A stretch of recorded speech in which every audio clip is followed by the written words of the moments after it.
মাঝে মাঝে এই জীবনটা নিজের কাছে বোঝা বলে মনে হয়। মাঝে মাঝে মনে হয় নিজের জীবনটা নিয়ে বোধহয় আর চলতে পারবো না, ভারাক্রান্ত হয়ে পড়ি। নিজের কষ্টের কথা, নিজের দুঃখের কথা। আর যদি তুমি প্রেম করে বিয়ে করো, কাউকে তো তুমি বলতেই পারবে না।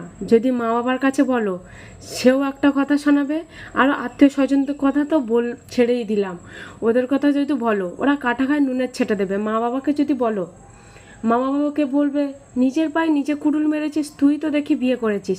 আত্মীয় স্বজন বলবে আমরা তো ভালো ছেলে দেখেছিলাম, তখন বিয়ে করতে পারিসনি। এটা বাস্তব। কাটা খায় সব নুনের ছিটে দিতে সবাই পারে। মানে কেউ তখন বুঝতে চাইবে না যে জিনিসটা কতটা আমি কষ্টে আছি, কেউ উপশম করার চেষ্টা করবে না। সবাই তখন মজা মারবে। মা বাবাও তাই, আত্মীয় স্বজনরাও তাই। সবাই মজা মারতে সবাই প্রস্তুত আছে। আমার কষ্টটা আমার একাকেই বয়ে